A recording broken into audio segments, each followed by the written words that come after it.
Niger, Niamey dénonce les agissements perfides du chef de l'ONU. Les militaires au pouvoir au Niger ont dénoncé vendredi les agissements perfides du secrétaire général des Nations Unies, M. Guterres, qu'ils accusent d'avoir fait obstacle à la participation de leurs représentants à l'Assemblée générale. Une accusation rejetée par le porte-parole M. Guterres.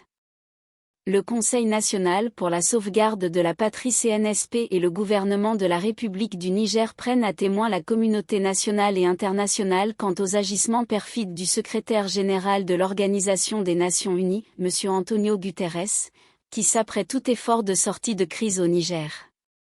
Selon un communiqué, lu à la télévision publique, je cite, « Il est évident que M. Guterres s'est fourvoyé dans l'exercice de sa mission en faisant obstacle à la pleine participation du Niger à la 78e session de l'Assemblée générale de l'ONU ». Fin de citation. Lors de cette Assemblée générale, le régime militaire au pouvoir à Niamey avait envoyé son nouveau ministre des Affaires étrangères, M. Bakary Yaw Sangaré, qui était avant le coup d'État du 26 juillet, le représentant du pays à l'ONU, avant d'ajouter que M. Guterres a non seulement refusé de prendre acte de la liste officielle des délégués du Niger, mais a surtout accédé à la demande fantaisiste de l'ex-ministre des Affaires étrangères de Mohamed Bazoum, M. Assoumi Massaoudou, tendant à révoquer le représentant permanent du Niger auprès des Nations Unies.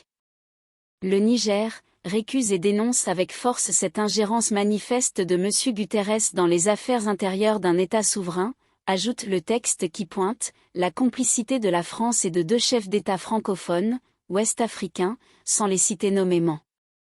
Le porte-parole d'Antonio Guterres a rejeté les accusations avancées par le Niger.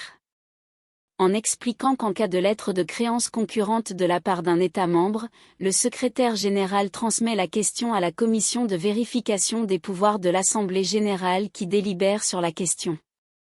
Par conséquent, le secrétaire général ne décide pas, a indiqué ce porte-parole.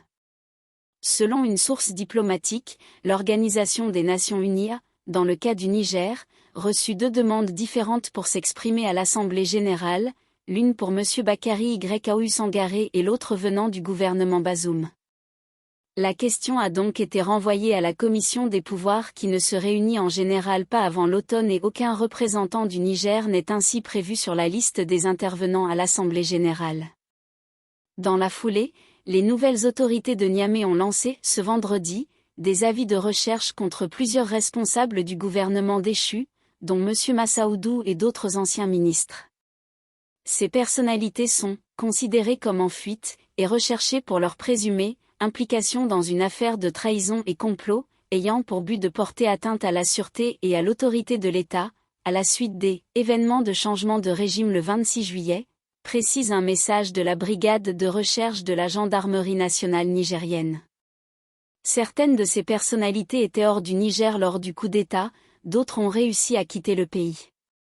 Par ailleurs, selon plusieurs médias locaux, d'autres dignitaires du régime déchu ont été incarcérés dans différentes prisons du pays. De leur côté, les autorités militaires nigériennes n'ont ni confirmé, ni infirmé ces cas d'incarcération.